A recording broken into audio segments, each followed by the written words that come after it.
So hey guys, welcome back to the channel.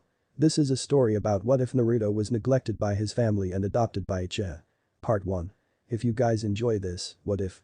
And you want the next part of this video? Comment down below. And let me know before I start. Please do support for more awesome content.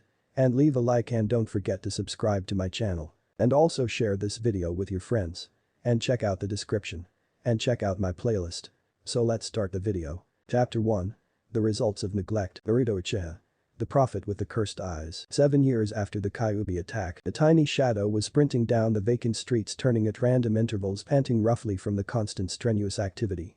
The only way of actually telling there was a presence moving along the streets was thanks to the lights that casted a shadow as the presence moved past them.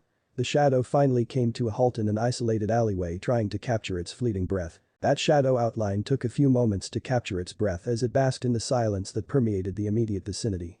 As the minutes crawled on by, as did the position of the moon's light. Underneath of the heavenly body's glow, the shadowed silhouette was instantly dissipated, revealing just who it was. The shadow was now replaced by a boy no older than 7 years old, whose jet black hair seemed to radiate in the moonlight.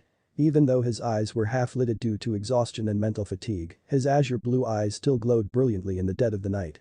His face was covered in dirt and small cuts that were dried over by blood, thanks to running all over the village all night. His most prominent facial features were 3 dark whisker birthmarks on each one of his cheeks. His skin was fairly well tanned, most likely from his constant movement. He wore a white shirt that had multiple stains and tatters. His cream-colored slacks had holes on the knees and thighs, showing their deplorable condition. His white shoes had holes on the insides as the soles hung down. The tired Ravenette's breathing hitched when he heard the stomping of numerous pairs of feet and loud voices nearing his position. The demon went this way. Today is the day we finally rid ourselves of that plague. Yes, now we can finish what our beloved Yondaime started. That last exclamation really got the frenzied mob's blood pumping as images of the Yondaime Hokage entered their alcohol-influenced minds. The young boy could feel the stampede getting closer and closer as he watched the loose smaller objects rattle. Naruto inched back into the furthest darkest corner of the alley and curled up into a ball. Naruto shut his eyes and prayed to anyone that was listening to spare him from the torture of the fox hunts that always occurred on his birthday. The things that occurred to him ranged from being stabbed in the eye to being bludgeoned by any number of blunt objects. Last year, however, was by far the worst out of all of the fox hunts. The mob discovered that when set on fire his skin would regenerate before the fire would actually kill him, so he needed to stay there as a human bonfire for 2 hours.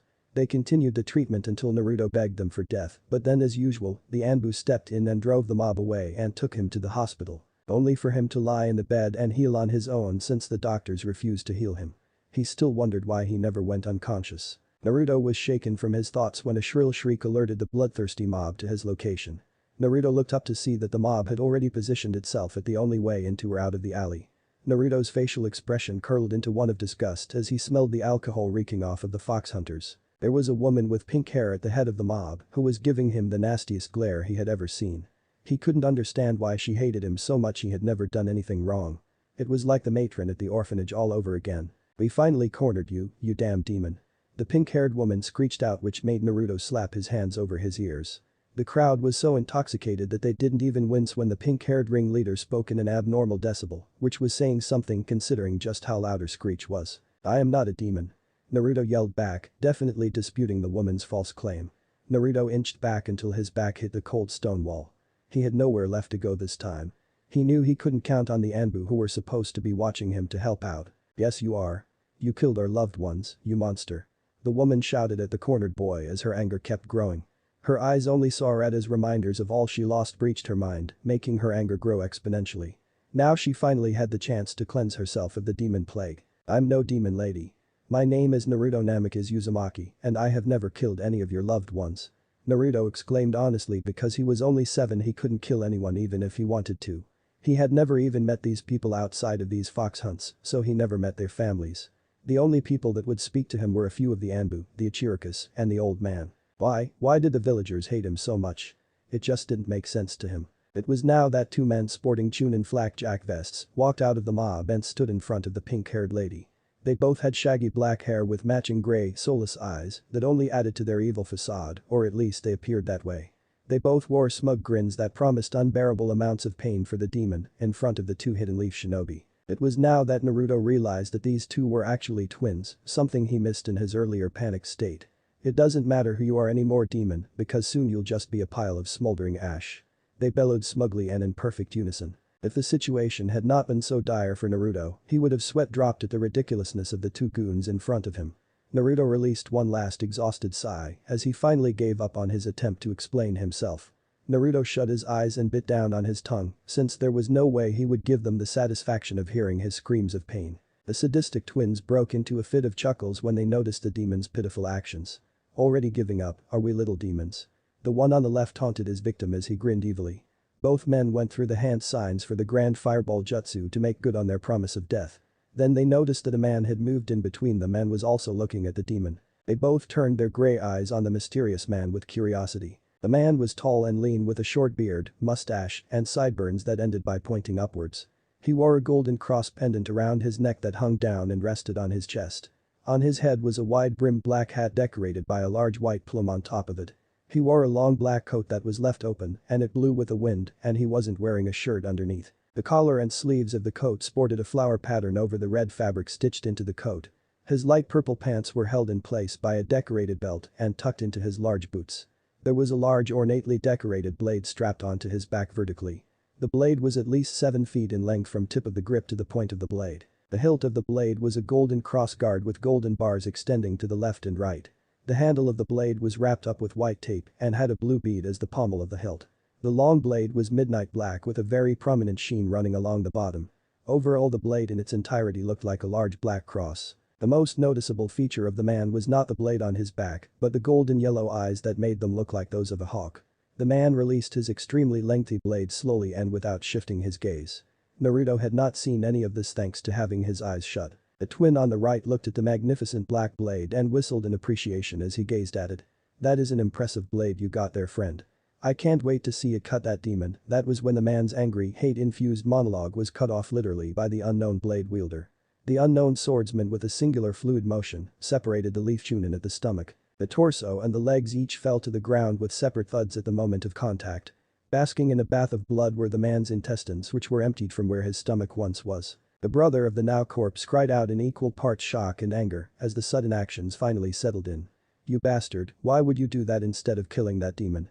That was the last word the man would ever utter as the mystery man brought the midnight black blade up and separated the second twin's head from his shoulders. The head fell to the ground and rolled over to the front of the mob, looking at the people there with the same shocked and angry expression telling them he never saw the attack coming. The people at the front of the group each took a step back in fear, except the pink-haired ringleader. The mob looked down in shock at the head that was staring back at them, each with fear lingering in their eyes. A few of the more weak-willed members turned a sickly shade of green and quickly made to exit the alley to empty the contents of their stomach thanks to the grisly scene and the effects of the alcohol. The pink-haired leader moved her mouth to speak but paused when she felt cold steel pressed against her neck. I believe there was a certain law passed in this village prohibiting anyone to speak about a certain event 7 years ago. The punishment for breaking said law is death. A death you will be glad to grant you. The man's voice echoed throughout the silent alley, but despite his calm tone, each person could feel the threat behind those words. As if agreeing with its master's words, the black blade known as Yor gleamed. No one in the mob said a word or even moved a muscle as fear paralyzed them when they all gazed fearfully at the blade.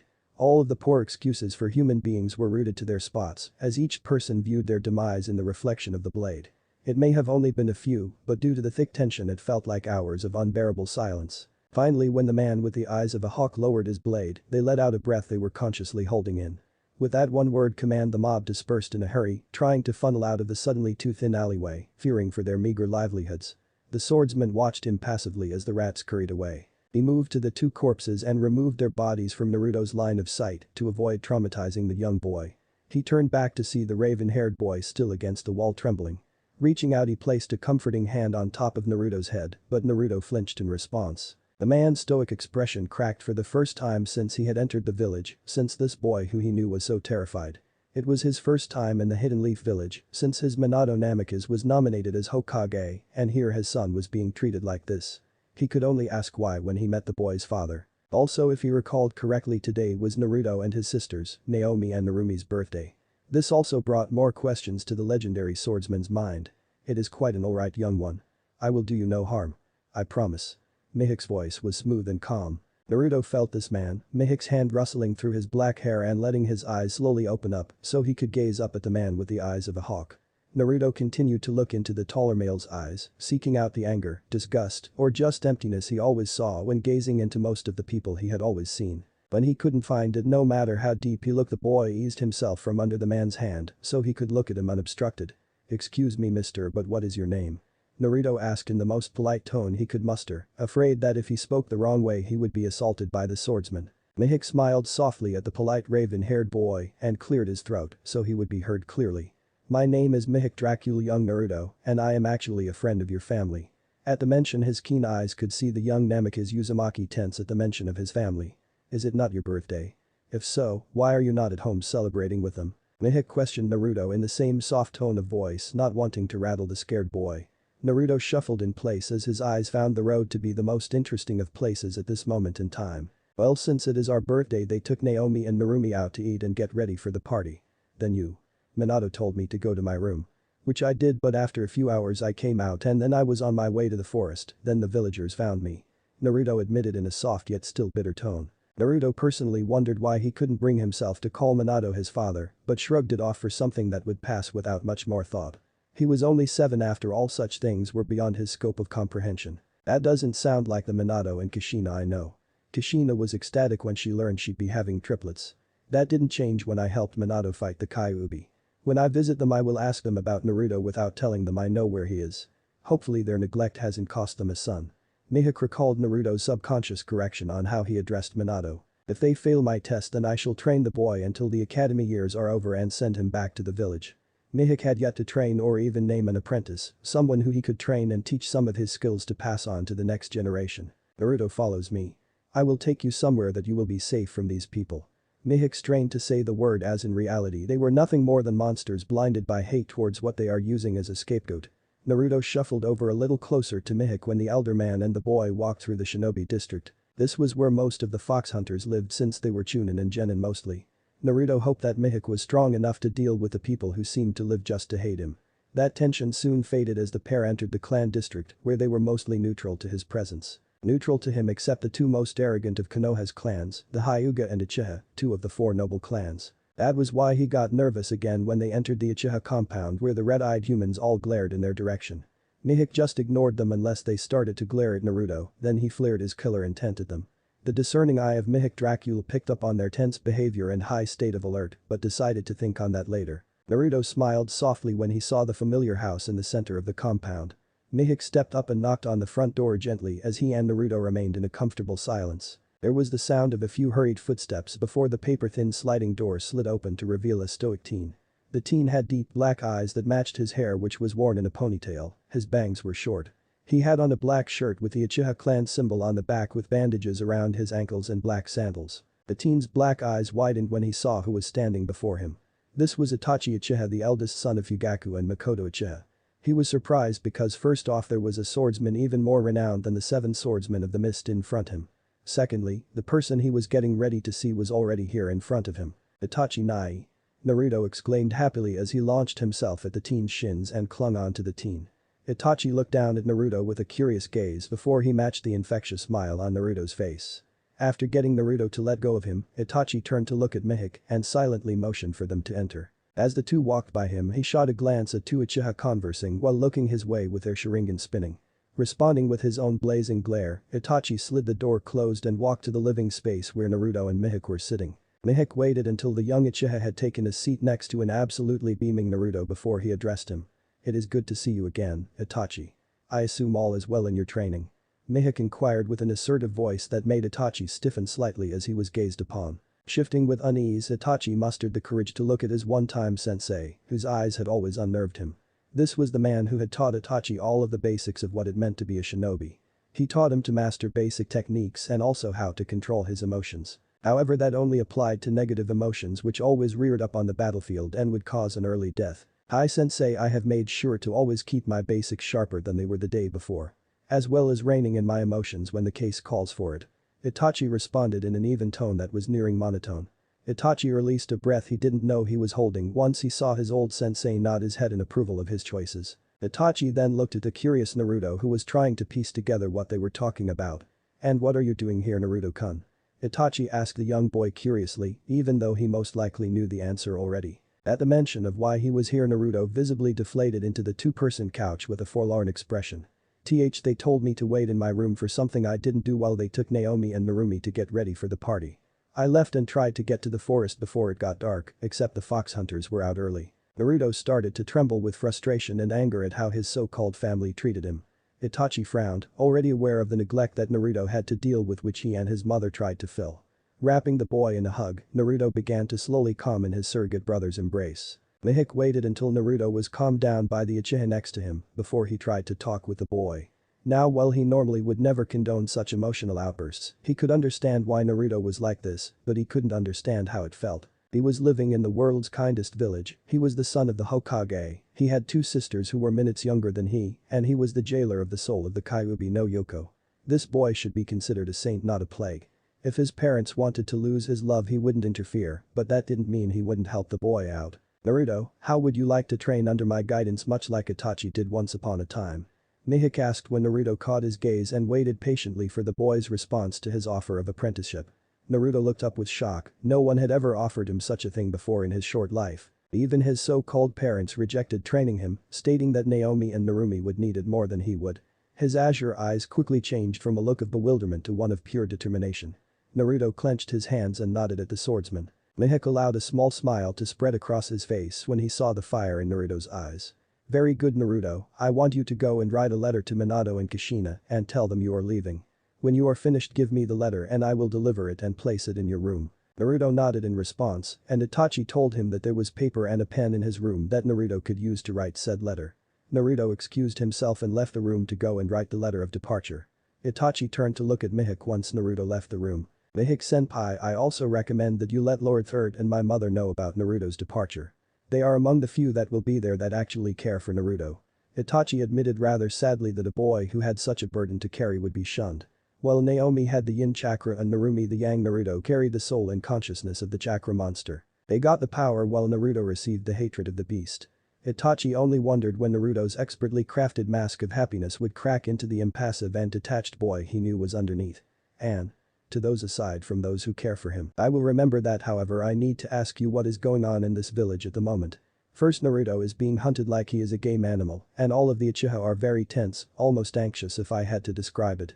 I am sure you know what is happening to Weasel. Mihik instantly noticed how Itachi's posture became much more tense than it was before. Mihik raised his hand indicating for Itachi to calm himself before speaking. Itachi's rather volatile reaction only served to intrigue him more. It seemed the village had gotten a little rotten in his time away. My father has convinced the Uchiha to plan a rebellion. He has used the isolation we put ourselves in and the animosity from the civilians to fuel their hatred. They wish to change the fact that an Uchiha has never been Hokage. Father knows he can't possibly challenge Hokage-sama in combat, so he is trying to get other clans to engage in a civil war against the Hokage. Itachi could only question how his clan could fall so far to the point of trying to destroy the Leaf, his home. He personally decided he would always be Itachi Uchiha of the Hidden Leaf before anything else. I am the Hokage's information pipeline to the working of the coup, but still Hokage-sama and Lord Third are trying to negotiate with our leaders. Unfortunately, the Uchiha elders are so blinded by their blessed eyes to see they would fail. We are still coming up with a plan in case the talks fail. Itachi informed his sensei, knowing he wouldn't spill the S-class secret of the Uchiha rebellion. Even if he wanted to, he could never lie to the man, it just seemed that his eyes could even see through his genjutsu. Mihik took all of this information and nodded his head in acceptance. If the Uchiha will not compromise, then I can see only one true solution to the problem. That would be the extermination of the clan. If I know this council like I think I do, they will probably try to have a scapegoat, probably another Uchiha. I know you have the skills to do so. This is only a prediction, of course, but if it does happen, I want you to come to this place after the proceedings. Mihik pulled out a slip of paper from his jacket and slowly handed it towards the teen, still maintaining a blank facial expression. Itachi took the piece of paper, wondering what it could read. Moving his eyes downward and scanned over the paper and what it read, earning a raised brow. This is in the land of iron, is it not? Itachi asked, not entirely sure about the location and its reach, having only read up on the land a few times. It was a completely neutral country that didn't allow any shinobi in its borders without extreme priority. It was also filled with warriors called samurai who didn't use chakra in the same way that shinobi do. They used it to insulate their swords, and it is said that is where shinobi learned it from wandering Ronin. Yes, it is. I plan to take Naruto there to train without the annoyance of hunting parties when they eventually notice his absence. The samurai will not allow any shinobi on the land. I know their leader Mifune, and I am certain that he will allow me to train Naruto there. That is why I want you to assist in the boys' training." Mihawk explained his plan for Naruto, and Itachi had to admit that Mihawk was indeed very sharp. Despite how they treat Naruto, once his disappearance would be noticed, they would no doubt try and recover him. They couldn't even brand him a missing nin because he was basically a civilian. Itachi looked up and nodded silently, stating he would be there. Meanwhile, while the two soon-to-be senseis were speaking to each other, Naruto was sitting there staring at the empty paper in front of him. He had been in this position for a few minutes now, just holding the pen. His thoughts were moving at a mile per second as he tried to write but just couldn't. Why is this so difficult? Just tell them that you are moving on. It's not like they will find out for a few months. Just do it, Naruto. Naruto screamed at himself in his mind. That was until he recalled what happened today on his birthday of all days. Flashback: Naruto was sitting in his room thinking about the day ahead and if he would be included in the festivities. He had learned that if he stayed in his room, he would usually avoid the trouble that was always dumped on him when he left his sanctuary. Naruto smiled, looking forward to seeing Hiruzen, Mikoto, and Itachi, since they were the only ones who would bring him gifts and his own small cake. Naruto knew he might have given up and ran as far away as possible if it was not for those three people, the only ones he could consider precious to him. Outside of his room stood one of his sisters, Narumi, who was standing there wanting to knock on her brother's door but just not able to do it. She had taken to noticing that whenever the family went out they would never take Naruto. When they were training in Taijutsu she could never find her elder brother. Even at dinner it would only be her, Naomi and their parents at the table talking and being happy. She couldn't even remember the last time they had spoken to each other. That made her heart hurt, thinking that she could have pushed her brother away without even knowing it. I hope it isn't too late. Narumi hoped with all her heart. She was about to finally knock when she heard something. Oni-chan. Narumi turned around to see her sister running up to her with a large grin on her face as she was literally bouncing on the heels of her feet. Narumi smiled at Naomi's excitement. She was always the most energetic between the three of them. Or was she? Narumi didn't know Naruto's personality, and that only made her heart hurt more. "Hello Naomi-chan, what's up?" Narumi asked politely with a warm smile on her lips, even though she already knew what she was going to say. It was obvious she was excited about their birthday and all of the new stuff she would get from everyone. That also made Narumi wonder if Naruto ever received any gifts on their shared birthdays, because she never remembered him being with her and Naomi. Her thoughts were broken when she heard the sound of something shattering.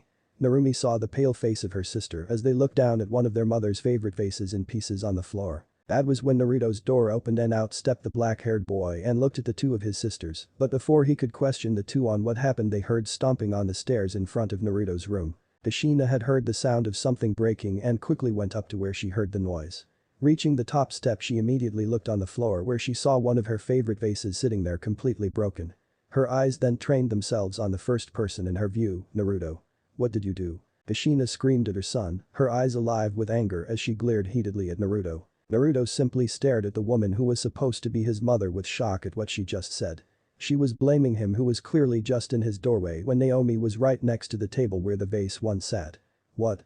was the only thing Naruto could think to say, still completely surprised by the entire situation in front of him. Naomi and Narumi each stood there silently surprised for their own reasons that were quite similar. Naomi was shocked because she thought for sure she would have been caught and held guilty for the accident, but instead Naruto was getting in trouble. Narumi was shocked because how their mother could so readily blame Naruto without even asking what happened. Both girls had one thing in common. Neither of them had said anything in their brother's defense, leaving him to take the blame. "I don't want to hear your excuses, Naruto. You know what, just go to your room. I don't want to see your face." Kushina screamed harshly at Naruto, and without even giving him a chance to defend himself, she turned to her daughters with a motherly smile. "Come on girls, let's go get you two ready for your party," Kushina stated before taking off down the steps with excitement evident because of the thought of shopping. This also left the three siblings standing there in an awkward silence. Naomi gave Naruto a small smile, while Narumi gave him an apologetic look for not standing up for him. Naruto got them both in his field of vision and gave them both a blood-chilling glare that made the both of them flinch. Naruto walked back into the darkness of his bedroom and slammed the door that rattled the pictures hanging from the wall. Narumi stood there staring at the closed door and was about to go and talk to her brother, but then her hand was caught in a firm grasp. It was Naomi who started pulling her down the steps with a huge grin. "Come on Oni-chan, it is time to get ready for the party," Naomi exclaimed in joy as she dragged her sister along with her. Narumi's view of Naruto's door was fading and she frowned as she got a terrible premonition about her brother. "Naruto-kun." Naruto was laying face down in his bed screaming angrily into his pillow after his confrontation with his mother. It always was like this when it came down to his sisters and himself, he was being punished and then rewarded. He questioned if this was what family was, it couldn't be what a real family was. It took Naruto about 30 minutes before he stopped trembling with anger and frustration. Naruto wouldn't allow himself to shed a tear because of his so-called family's treatment. Looking at the window, Naruto walked over to it and opened it after sparing one last glance at his room. Naruto left through the window and took off into the village. Flashback end. But that memory fresh in his mind, any inhibitions he had about writing the letter were quickly squashed as the tip of the pen scribbled furiously along the paper. As the words continued to grow, Naruto felt a sense of relief sweeping over his body. He stabbed the pen down one final time before sealing it in an envelope. Naruto let a satisfied smirk cross his impassive face. Now that it was done. He glared at the envelope, and in that heated glare, his azure eyes flashed red for a moment, and in that moment Naruto's red eyes gained one black tomo in each eye. Standing up, Naruto walked back towards the living space where Itachi and Mihik were engaged in a much calmer conversation. Walking straight up to Mihik, Naruto dropped the envelope in his hand. Mihik nodded and Naruto moved to sit back down near Itachi, who started to talk with a young boy. Walking out, Mihik made his way towards where he knew the Namika's family compound to be. Mihik walked down the path inside of the courtyard to the main home of the family of Namikazes. Many flowers were shining brightly in the moonlight, showing just how well they were taken care of, unlike the sun. As he got closer, he could hear the sounds of people laughing and celebrating the two princess guardians of Konoha. Or that was what they were shouting at the top of their lungs. Stepping into the open front door, he was greeted by numerous shinobi and civilians, all scattered around the decorated foyer. Mihik was sure that most of these people were here for the sole reason that their efforts would be noticed by the Hokage. Politics always disgusted the man of honor. Looking around, he ignored the gaggle of children that ran past him in favor of glancing at the people dressed in ceremonial kimonos drinking sake and joking with each other. He was not able to locate Mikoto, nor was he able to spot Hiruzen, which made him frown slightly. Hearing his friend's laughter from the crowd, Mihik turned to his left where he saw a smaller, more intimate group of people. Minato and Kushina were sitting behind Naomi and Narumi, who each were wearing smiles, though the discerning eye of the swordsman could tell that Narumi's was a little more forced than genuine. It seemed that they were the light of this party that people were trying to revolve to but were currently being forced away, probably because they were currently opening gifts. Naomi was almost a replica of her mother in terms of both appearance and behavior, to the point where it was eerie. Naomi's hair was a vibrant shade of red and was straight as a line, the red hair fell just past her shoulders. Her violet eyes were currently shimmering with happiness, just like any 7-year-olds would be in her position. She was dressed in an elegant red kimono that made her look like the child from a family of nobles. There were smaller golden accents to emphasize the brilliant shade of red that she had on for the party. Narumi was also looking every ounce as elegant as her sister did in what she was wearing for the party. The kimono that Narumi was sporting was a very light shade of blue that looked very much like the sky on a clear day. Narumi had similar accents to those of her sister, the only difference being that they were silver. Narumi had long, straight hair just like her mother and sister. Only hers was blonde and slightly longer than Naomi's. Her eyes were blue, not the same blue as Naruto's, no, they were like the sky as well. Her eyes were hiding something that made Mihik wonder, but brushed it off. The first person that he had seen give them gifts was Kakashi, Minato's last living student. He was wearing the traditional shinobi garb even at the party. He walked up with an eye smile as he handed each girl 2 medium-sized boxes that were wrapped. Eventually the 2 girls got them open to reveal a couple sets of kunai and shuriken. He told them that they would eventually learn shuriken and how they would obviously need shuriken to do so. Both girls gave him a thank you and moved their gifts to the side to make more room for the others they were to get. 2 people stepped up to a happy family next, and they were none other than the 2 loyal San and Jiraiya and Tsunade. Each of them were carrying a scroll in their arms that they handed to each of the children. Mihik watched as the 2 children signed both the slug and toad contracts. He listened as Jiraiya explained that the elders of each clan discussed it and agreed to let the children sign both contracts. Naomi had no qualms with signing both contracts without question, while Narumi was slightly more reserved about the whole thing. Mihik turned away and went to walk up the steps to Naruto's door. Opening the door, Mihik's face remained stoic, however on the inside he was surprised at what he saw. Naruto's room was quite literally the definition of Spartan. The room was not decorated anywhere, not even painted, it was simply the wooden panels that made up the walls of the room. Taking a step into the room, the floorboards creaked under his weight, the sound of which echoed, showing just how scarcely furnished the room was. There was a bed, a small one, but it was there. It was a simple mattress that had a pillow across the top of it, but there were no sheets or blankets to accompany it. Moving over to a small desk near the window, Mihik placed a letter down next to a dwindling candle which he assumed Naruto used for a light source. With one fleeting glance, Mihik left the room and closed the door and was greeted by 2 people. The first was the last Hokage of the Hidden Leaf and the god of shinobi, Hiruzen Sarutobi, dressed in formal clothing as was reasonable. The second person was Makoto Uchiha, the matriarch of the Uchiha family, and one of the few people in the village who treated Naruto like a human being it seemed. This was very convenient for the hawk-eyed man, since he wouldn't need to search for them in the mobs of people. Hiruzen gave Mihik a warm smile that was almost grandfatherly in nature. "Oh, if it isn't Mihik-kun, I haven't seen you in ages, my boy, how are you?" Mihik gave the old Sarutobi a slight itching of the head, acknowledging that it had indeed been a while since he had seen the man. The last time the two had met, Mihik was asked to assist in a rather high-priority mission during the war. A few people had been suspicious since he was a wandering shinobi, but when Minato gave him a vote of confidence, that suspicion was eliminated for the most part. "It has Hiruzen-sama. I have been quite well, thank you for asking." Mihik replied in a respectful tone, and before Hiruzen could respond, Makoto stepped forth with a glare trained on Mihik. "May I ask what it was you were doing inside of Naruto-kun's room, Mihik?" Makoto asked, her voice dripping with venom, for as far as she knew he would treat Naruto the same as the villagers did. It was bad enough that his family would either ignore or scold him, he didn't need someone seeking him out in his own room. Mihik knew he needed to calm Makoto down before her killer intent alerted everyone at the party to their location. If that was to happen, then his and Naruto's exit from the village would be much more difficult. It is much easier to leave with someone no one is looking for. "Please calm yourself. Makoto-san, Naruto is perfectly okay at this moment." Mihik replied in hopes of calming the increasingly agitated woman. Mihik held a sigh of relief when he saw Makoto was calming herself down, but was still tense and waiting for an explanation. "Naruto is with Itachi right now at your home, Makoto-san. If you two would follow me back, I will gladly explain why." Hiruzen and Makoto glanced at each other for a moment before they turned and gave Mihik two curt nods of their heads. Mihik nodded as well, and the three shinobi walked down the stairs and made their way out into the night. Just before Mihik made it out of the doorway, he felt a small tug on the hem of his coat. Slowly turning around, the swordsman saw that it was Narumi who had tugged on his coat. Narumi shrunk under the intense gaze of the man's hawk-like eyes, but gulped down the lump in her throat. Taking a deep breath, she looked up at the much taller man. "See, can you give this to Naruto, please?" Narumi's voice was shaky, and so were her hands as she opened them to show a small black box resting in her palms. She couldn't even bring herself to call Naruto her brother because never once had she or anyone else treated him like their family. She didn't even know if he would accept her gift. After all, he had no reason to care about this family. Mihik stared at the girl before he looked at the box. It was clear that she wanted to make amends with Naruto, but he wouldn't pressure Naruto into accepting or denying this olive branch. It would be Naruto's choice to make and be alone. Mihik nodded and took the box and put it in his coat before walking out of the lively house, leaving Narumi standing there looking out into the darkness. Makoto sat on Naruto's left with Itachi flanking Naruto on his right, while Mihik finished recalling how he met Naruto earlier, as well as explaining his plan to Naruto, Makoto and Hiruzen.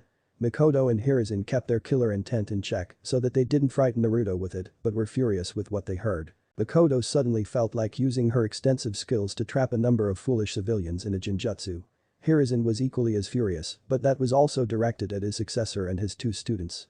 Naruto was just glad that someone would finally begin to train him to defend himself. "That sounds like quite the plan, Mihik, but what will you do on the off chance they find you before you make it to Tetsu no Kuni?"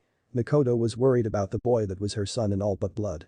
Mihik spared a glance for Naruto, who did not seem to be worried in the slightest, before looking back at the worried Uchiha and equally worried Itachi and Hiruzen. He was glad that Naruto had some sort of love inside this rapidly rotting village that was once the golden standard for shinobi.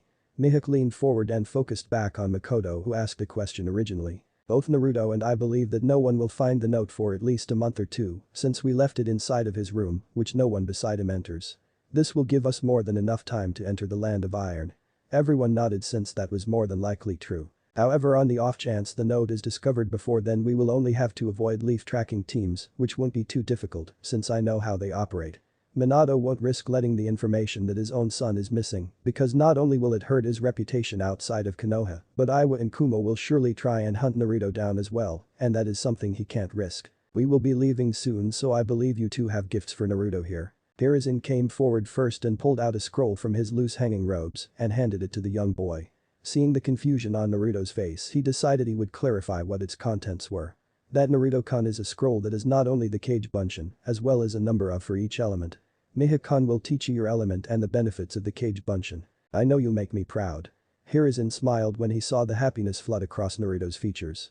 Naruto reached forward and hugged the elder shinobi with all he could, muttering thank you into his robes over and over. After the warm moment between the boy and his surrogate grandfather, Makoto pulled out a scroll of her own and handed it to Naruto with a motherly smile on her face. Naru-kun, this scroll has a number of chakra control techniques and my personal notes for the substitution. While it is not as flashy as the other ninjutsu out there, the basics can be just as effective. Makoto lectured Naruto softly as she knew what she was talking about since she was often called the goddess of substitution. She smiled when Naruto nodded his head enthusiastically, then she pulled out another scroll which confused Naruto. This scroll is from Shisui-kun, it has all of his notes on the Shunshin. He told me to tell you he is sorry that he had to miss your birthday and expects him to be just as good as he is with Shunshin. Naruto smiled a megawatt smile and mentally thanked Shisui before locking Makoto in a warm embrace, one she was all too happy to return. They held the embrace like that for a few moments. Naruto enjoyed the warmth Makoto had around her person, while Makoto played with his black hair with a motherly affection. A small group of people also celebrated Naruto's birthday with a small cake which made Naruto tear up just a bit. Everyone had a good time as they talked and laughed, even the stoic Itachi and Mihik cracked a few smiles during the proceedings. All in all, it was the happiest Naruto had been in years and he knew that he wanted to preserve this. As long as he had his precious people, then all the hate and ignorance around him no longer mattered. It was close to midnight as Mihik and Naruto walked towards the village gate wearing white cloaks with a black stripe down the arms disguising them. Mihik suddenly pulled out a small black box and handed it to Naruto. Naruto was confused since he knew it wasn't from the man himself, so he did all he could and opened it. Inside of the box was a small chain with a little ornament hanging from the metallic chain that glimmered in the moonlight. The ornament was made of two that crossed over each other at their tips. The one kunai on the left was a pure white, while the kunai on the right was a jet black. Under the kunai was a red Uzumaki swirl that was connected to the loops on the kunai handles. The initials UN were engraved into the Uzumaki swirl in black and white to match the above. Naruto lifted the chain up and watched the ornament swirl in the air as he unfolded the note underneath it and read it silently. Naruto-kun, I know we haven't talked much or ever, but I really want you to have this. We haven't treated you like family and I want to make that right. I know you have no reason to accept this, but please keep it, it would mean a lot. Narumi Uzumaki Namikaze. Naruto looked at the note, then to the ornament twirling in the air from the chain as he held it between his fingers. It was that moment that the two passed a garbage bin just outside the gate. Naruto paused as he looked between the gift and the garbage bin. Mihik paused as well, knowing this was something Naruto needed to do. Naruto's eyes morphed into the Sharingan unknown to both he and Mihik as he looked at the gift and the garbage one last time. He had made his choice. Chapter 2. Duel in the twilight. In the center of the village, hidden in the leaves, stood the Hokage's tower proudly in front of a mountain with the faces of 4 legendary shinobi carved. The first face was the face of the Shodai Hokage, Hashirama Senju, who with the work of the clans in the area, banded together during the time of the warring clans to create the village of Hidden Leaves. He amongst these clans was the Uchiha clan and their most powerful member Madara Uchiha. These two powerful shinobi were opposites in almost every facet of the word, but it was those differences that created an eternal rivalry that spread into the two clans. All of that tension came to a head in one final clash between Madara and Hashirama in a place now known as the Valley of the End, which cost the legendary Uchiha his life. Sometime after that battle, which rocked the shinobi world down to its core, Hashirama chose his successor for the position of Hokage. Hashirama chose his brother Tobirama Senju to be his successor for the mantle of Hokage. Tobirama too had grown up with Hashirama and Madara in the warring clans period and due to numerous conflicts and his own personality, never was able to trust an Uchiha. It was this lack of trust that created many domestic problems between the Hidden Leaf and the Uchiha. In an effort to appease the Uchiha, Tobirama had founded a police force in Konoha and left it to the Uchiha in a way to keep their power in check. Tobirama met his end during the First Shinobi World War, where he sacrificed himself fighting Kumo's Kinkaku force. On that team that Tobirama sacrificed himself to protect and entrust the future to was a young Hiruzen Sarutobi. Hiruzen was Tobirama's prized pupil and a ninja of extraordinary caliber. It was for these very reasons that Tobirama named Hiruzen the third Hokage just before his death. Under Hiruzen's watchful eye, the Hidden Leaf was guided through 2 more world wars and its Hokage grew in fame with the village itself. As Hiruzen's skills continued to advance, he had become known as the God of Shinobi, a title that had not been used since Hashirama Senju's time. Hiruzen's teaching abilities were world-class. Hiruzen taught 3 powerful shinobi how to be shinobi, and these 3 were Jiraiya, Tsunade, and Orochimaru, who later became known as the Sannin for their exceptional skills. Taking the losses of the Third Shinobi World War onto his shoulders, Hiruzen decided to atone for that mistake by stepping down, much to the village advisor's disagreement. Hiruzen named Minato Namikaze, a pupil of his student Jiraiya, as the 4th Hokage due to his strong will of fire, a belief Hiruzen held in high regard. Minato had made his name in the war by eliminating scores of Iwagakure shinobi with just Hiraishin and Rasengan. The effects of the Hiraishin earned the man the moniker of the Kairoi Senko, which was all the enemy saw before their life was no more. It was not only his power that earned him the title of Hokage, but also his infectious personality that drew people to his powerful presence. It was this man who was sitting in the seat of the Hokage behind a desk in his office with his eyes shut in a contemplative silence. Minato appeared to be a tall, fair-skinned man who did have bright blue eyes and spiky, sunshine blonde hair. Minato had jaw-length bangs framing either side of his face. His daily attire consisted of a standard Konohinin uniform with two thin bands each on both of his sleeves, a leaf green flak jacket, blue forehead protector, and blue sandals on his feet. He had also taken to wearing a long white haori over his leaf uniform that had an orange flame pattern around the base of it. Minato was lost in thought, ignoring the ever-growing mountain of paperwork that was gathering upon his desk. It was the day that almost destroyed his entire family in a matter of moments. He learned that day just what it meant to feel pain for something that was out of his control. All he could do was send out the village's best tracker units to search for him. He couldn't even ask other nations for help because of the implications it would have not only on Konoha but Naruto. What was odd was that the sky didn't show any signs of darkness. In fact, it was a bright and sunny day, almost as if it was glad to illuminate what they saw. That was 5 years ago. Flashback. Minato and Kushina were left speechless at what they were just told, because if it was true, then it just turned their whole world on its axis. Minato was left to stare at his sensei, Jiraiya, with a mix of disbelief and worry, but just couldn't find his voice. Kushina, on the other hand, was livid. Her hair was swaying like Kyuubi's 9 tails. The reason was that her hair was resonating with a tremendous amount of anger welling up inside of her body. "Can you repeat that, Jiraiya? I am not exactly sure I heard you correctly the first time." Jiraiya took a deep breath and with a serious face, repeated himself, not quite believing what he was about to say either. "I said that the prophecy has changed. It now says he with a vision shall recreate the world as he sees fit with either peace or chaos." It was only a few days ago that he was summoned to Mount Myabakuzen by the 2 Toad Elders. When he questioned them on why he was so suddenly taken away from his research, he was whacked over the head by both Fukasaku and Shima. After that they had taken him to the Grand Elder where he told them about the new prophecy. "Sensei, you must be kidding. We did all we did because you assured us that either Naomi-chan or Narumi-chan was the child of prophecy. Now you are telling us it might be Naruto." Minato was slightly worried because he was aware of how little they interacted with their son, but they needed to make sure that Narumi or Naomi were prepared for what would be pushed on their young shoulders. Minato was also glad since this would give him time to spend with his eldest child, his son, and help him grow into a great shinobi, but also a great man like the Naruto in Jiraiya's first novel. "I am not joking with you, Minato. I believe that they are speaking of Naruto in the prophecy, so with that in mind, is Naruto here at the moment?" Jiraiya asked the 2 parents because if he was, then they could start the training now. Now that Jiraiya thought about it, he didn't recall spending any time with his godson, and that actually bothered him. There was no way he was too indulged in the prophecy that he would ignore Naruto was there.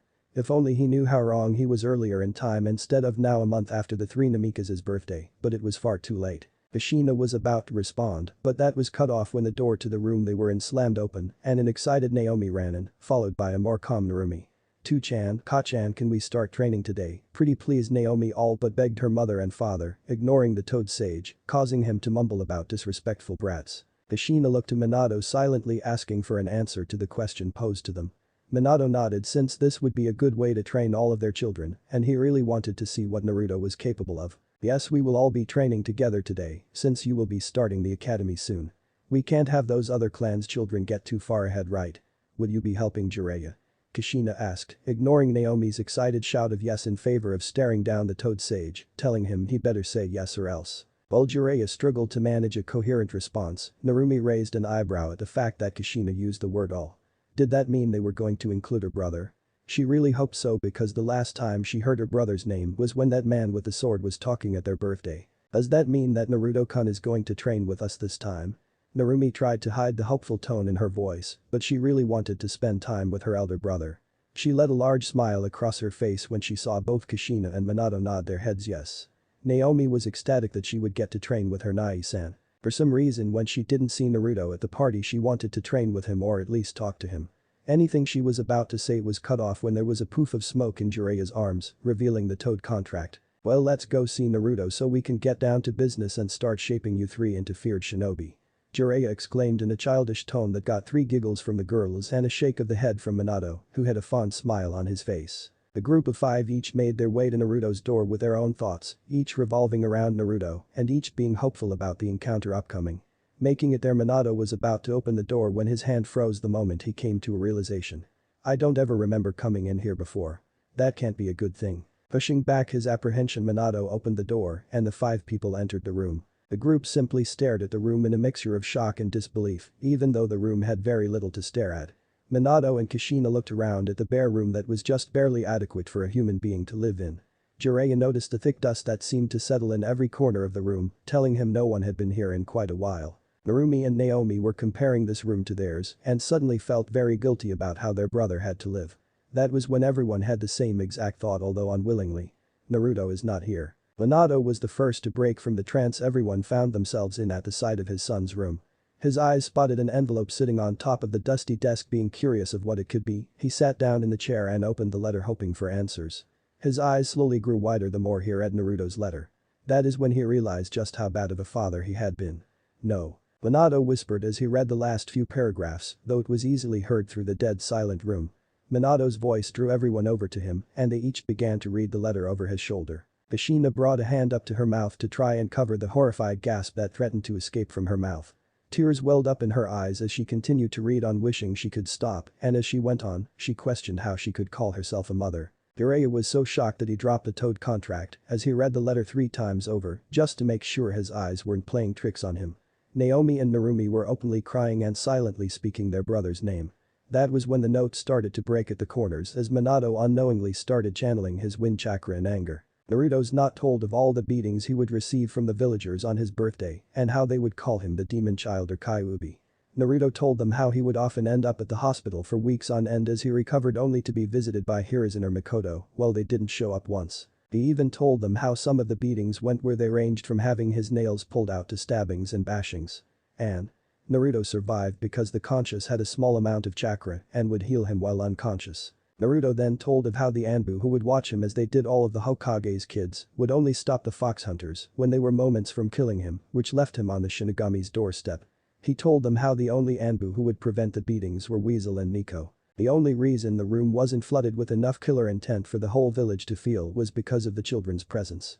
Then came the last paragraph of the letter, which broke the hearts of each of the family members. It told them that Naruto had left of his own accord to find somewhere safe for him to live, and he was not sure if he would ever come back to the place he called a hellhole. How could this happen? How can I call myself a mother? Kushina asked openly, sobbing as she thought about what Naruto had gone through. Minato quickly stood up and wrapped his wife in a hug as she sobbed in his chest. Minato too questioned how he could call himself a father when a father was supposed to protect his child, something he didn't do. Narumi and Naomi were embracing each other, crying their eyes out as Jiraiya tried and failed to calm them down. It was official that this was the worst day of the Namikaze Uzumakuse's lives, yet the sun continued to shine. Shining for Naruto's liberation. Flashback end. Minato was broken from his thoughts when he heard a knock on the door to the Hokage's office. Come in. Minato ordered, watching the door open, and his wife, daughters, student, and Sasuke and Sakura entered the room. Kushina gave her husband a bright smile, one mimicked by Naomi and Narumi though to a lesser degree. Kakashi gave his sensei his usual eye smile while reaching for his Icha book, which was penned by Minato's sensei Jiraiya. Mission report. Minato asked even though it was a command and he already knew the results of the mission since it was nothing more than menial labor. And I don't see how cleaning a training ground is a mission. Sasuke said aloud, crossing his arms and closing his eyes, though Minato ignored the arrogant Uchiha in favor of looking at Kushina and Kakashi. Actually, it seems that the only one who responded to Sasuke was Sakura, who said so cool, practically drooling over the Uchiha. Kushina and Kakashi both nodded, telling their Hokage that the mission was successful and there were no complications. Minato was about to reach for the D mission folder and Naomi caught this. She couldn't handle taking another D rank mission and Sasuke's infinite arrogance was literally driving her insane. Kusan, can you please give us a C rank mission? I just can't take these chores anymore. Minato saw that each of the genin gave small nods, agreeing with his daughter's words, well aside from Sakura, who looked unsure about the idea. Minato saw Kushina and Kakashi nod their heads, believing they were ready for the slight upgrade to their workload. Letting out a sigh, Minato grabbed the C mission folder and skimmed through it before pulling out a request and handing it to Kushina, who stepped up to accept the details. Your mission is to escort a bridge builder from the land of waves back home and protect him as he builds the bridge connecting the island to the mainland. You will meet your client in 2 hours in front of the main gates. Dismissed. Naomi whooped in joy and quickly took Narumi by the hand and led them off, with Kushina following, laughing at her daughters. Kakashi quickly left in a shunshin the minute the word dismissed was said, leaving Sasuke to walk with his fangirl hot on his heels. Minato let out a sigh and wondered if he had any normal shinobi in his service, as if on cue, he heard shouts of youth from behind the doors. A figure wrapped in a grey cloak was walking calmly through a path leading to the village hidden in the leaves. The figure wondered why there would be a path that would lead into a village that was supposed to be hidden. Just as quick as the question came, so did an answer, and that answer was arrogance. Over the years Konoha has become incredibly powerful with the Yellow Flash, god of shinobi, two of the Sannin and shinobi such as Kakashi and Guy, they became the most powerful village. Titles like such often led to overblown egos, and Konoha was no exception. Why am I coming back to this place? Then images of a few people flooded the figure's mind, along with iconic places such as the Hokage Monument and Tower, along with the business district. Right, I wish for the village to stand despite its unsavory characters. I sound like Madara did before he fled from the village. I guess he and I are more alike than I thought. Naruto thought with an amused smirk as his eyes flashed red under the hood he had covering his face from peering eyes. Naruto may have had no love for its people, but Konoha was still his home, and he would not let the likes of Kumo or I would try and destroy it. Itachi-sensei must be getting into my mind more than I like. But is that a bad thing? Naruto asked himself. Since leaving all those years ago, Naruto learned many things from Mihawk and Itachi. His favorite was that stoic appearance. It was like second nature now to Naruto, and he quite liked it that way. Now people couldn't read him well aside from his senseis. Seeing the large gates of Konoha passing by him as he walked, Naruto let his 3 Tomo Sharingan fade, leaving cold blue eyes hidden by the shadow of his hood.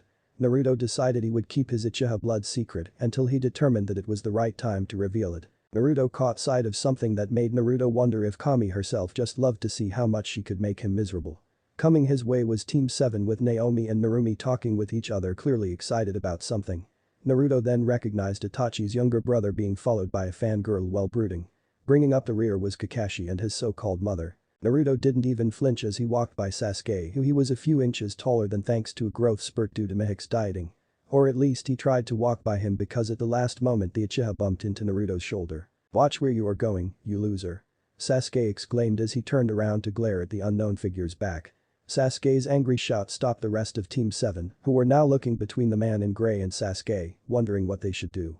Naruto just kept on walking. He had more important things to do than play with a spoiled child. "Hey, didn't you hear me?" Sasuke, obviously not ready to let the issue drop, Kakashi was about to intervene to stop his new student from doing anything stupid. Sasuke acted first though, caught up to Naruto's retreating form. Sasuke planned on teaching whoever it was under that cloak that they do not disrespect an Uchiha. With that he gripped Naruto's shoulder, stopping his movement.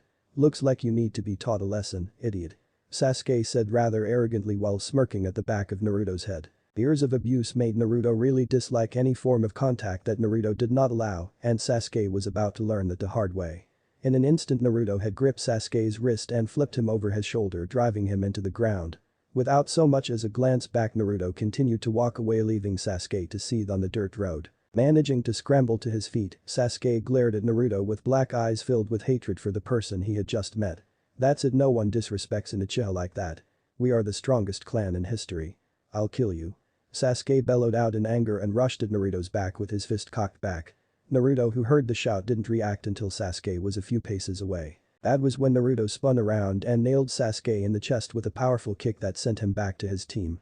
Sasuke was saved by Kakashi, who caught him, sparing him any more pain from a hard landing he was sure to take. Team 7 was checking to see if Sasuke was alright. Naruto continued to walk away from them, continuing on as if the encounter never happened.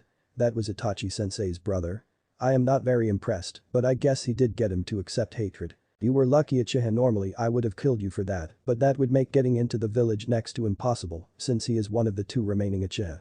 Deciding to save time and get the meeting with quicker, Naruto vanished in a murder of crows, leaving only a black feather. Team 7 turned to look at where the figure in grey was standing, only to see that he was no longer there, and all that was left was a black feather. Kushina and Kakashi were staring at the oddly familiar feather with interest. Naomi and Narumi were wondering just who that was because from height he seemed to be around their age. Izuna was laughing at the breeding Uchiha for getting his ass kicked while wondering if he could hire the figure in grey. Sasuke thought he had scared him off, something Sakura verbalized, getting silent groans from everyone else. With the encounter with Naruto behind them, they left for Nami no Kuni with one thought. Who was that? Minato was discussing with his predecessor Hiruzen Sarutobi about recent events that happened in Kurigakure. Apparently a woman named Mei Terumi had united the bloodline users into a rebel army to fight Igura, the Yonde Mizukage who was exterminating the bloodline users. They had come to Konoha to ask for assistance 3 years ago, and after a long council meeting, Minato had to inform Mei that the Leaf could not assist. The most recent news was what was unsettling to the Cage and former Cage. It appears that Mei was able to find most of Kiri's 7 ninja swordsmen, and that was the last report they had received. Both Hiruzen and Minato knew that if the rebels had won the war, then the Leaf had a potentially new enemy, which was something they did not need seeing, as Iwa was still less than neutral to their presence. Having another potential relationship like Konoha did with Iwa with Kiri was something that Konoha couldn't afford. Even with Suna's aid, if Konoha was to go to war, they would have to face Iwa, then Kiri would no doubt assist, not to mention what the prideful Raikage would do. Even as strong as Konoha is, it could not withstand a multi-front war with 2 villages with a chance of a third. Any more discussion was interrupted by a murder of crows flocking together in the center of the Hokage's office. Hiruzen and Minato's eyes widened because they knew only one person who used crows, and that was Konoha's second most wanted criminal, Itachi Uchiha. Konoha must have become very lax if I am able to enter the Hokage's office just like that. The calm voice came from under the grey cloak that stepped from the crows. Hiruzen and Minato were confused now since this was clearly not Itachi, but this also made them weary since they didn't notice the man until the crows suddenly burst into the room. Nico, while I appreciate what you have done for me earlier in life, it would be better for your health if you remove the sword from my neck. Naruto said calmly, but the threat was not missed by the shinobi in the room. His words were so calm it actually made the Anbu behind him, who was indeed Nico, flinch slightly. Naruto was about to react when the blade was not moved, but that was stopped when he saw his father suddenly get to his feet. Naruto could clearly see that he was not happy with what was happening right in front of your eyes. What is the meaning of this? Who sent you here?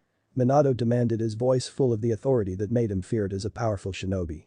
He was not happy that someone could so easily stroll into his village through the detection barrier and nonetheless show up right in front of his eyes. Naruto didn't even flinch at the tone of the powerful shinobi in front of him, since he knew all he needed to do was flick the hood of his cloak down. Naruto's face showed nothing but cold indifference as he stared down what could be called the most powerful man in the world. I guess you wouldn't recognize my voice. It has been 5 years since I have been here and much longer since we had any kind of conversation. Naruto mused as he reached up and pulled his hood off of his head. Minato fell back into his seat when he saw Naruto's face. It was more narrowed out than he remembered from when he was younger. His black hair had grown longer and had almost dropped over his right eye. His eyes that were once warm when looking at him now felt like small icebergs. It hurt his heart knowing that it was his negligence that caused his son to be like that. Then Naruto, what are you doing here? Minato asked in shock at seeing the side of his son who he had not seen in 5 years. Minato always thought that if Naruto came back it would be because he was forced, not because he came here willingly. Naruto could see that Hiruzen was equally surprised considering his pipe was resting on the floor in front of his feet. Naruto couldn't see Nico's face, but there was a very small trembling in the blade that only he could see. As much as he enjoyed watching Minato going through emotional turmoil, he was growing tired of being in the man's presence. I came back to Konoha to become a shinobi. Naruto stated simply as he moved the blade of Yugao from the nape of his neck, an action the purple-haired Anbu didn't fight.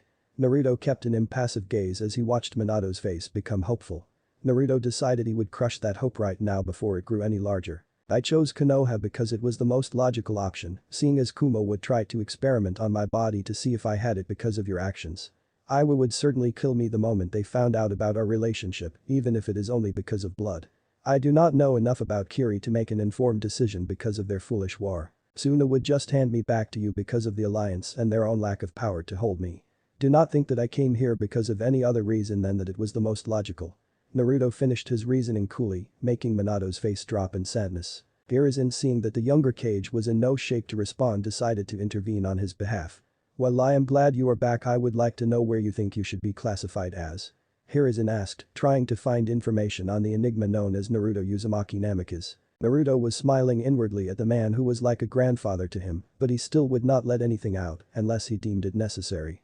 Turning his head, Naruto kept an impassive look on his face, but Hiruzen could see the smallest spark of warmth in there that widened the smile already on his face. I believe I should be ranked as a genin like all those my age. Naruto stated simply as he looked at Hiruzen, then to Minato, who had regained himself. He could see the confusion on their faces, no doubt expecting him to try and boast. Naruto silently called them foolish for such thinking. Information could lead to any shinobi's death, and he was by no means an exception. I have not been trained in this village, so promoting me to anything else would create animosity between myself and the other shinobi. Or they will see it as Minato giving me a promotion and not myself earning it. Naruto clarified his reasoning, managing to do it without admitting he was related to the Namikaze. Minato was saddened that Naruto refused to call him father, but if half of what that letter said was true, he had no right to ask Naruto to do so. Getting Naruto to be a shinobi wouldn't be too hard considering he was his son, and hopefully this could be the start to trying to build a relationship. That can be managed by Naruto, but I need to ask you to take part in a spar so I can see your capabilities. This is my one requirement. Minato stated firmly as he watched Naruto's hand reach behind his back where it took note of the handle that was covered by a guard and handed a small charm hanging from it. That is acceptable. Naruto said, simply standing there with his arms crossed over his chest and an impassive gaze. Naruto had already assumed he would need to do something along those lines to gain entrance into the village. Knowing that his opponent would most likely be a Jounin, he revealed his crows and he would show his Kenjutsu prowess. Before that, do you know of any apartments available at the moment? Naruto inquired, not once breaking from that calm, almost condescending tone of voice. Minato was about to protest the decision and state that his son should live in the Namikaze compound. Naruto cut off the predictable response with a raised hand. Since I am to be a shinobi, I also am considered an adult and you have no right to decide where I live. My question remains. Minato silently cursed those long-standing rules since he knew Naruto was right about that and there was nothing he could do. I believe there is an empty floor in a complex in the red light district. Minato said, evenly trying to see how Naruto would react to living in such a shady place. Minato sighed when Naruto didn't even raise an eyebrow to the information presented to him. I believe Nico here can escort you to the building since Hiruzen-san and I have business we need to discuss privately. Naruto reports to training ground 7 in 5 hours for your test. Naruto didn't even nod his head. He turned to Yugao and looked at her expectantly for a few moments before she realized he was ready to go with the two shinobi who had left the room. Yugao and Naruto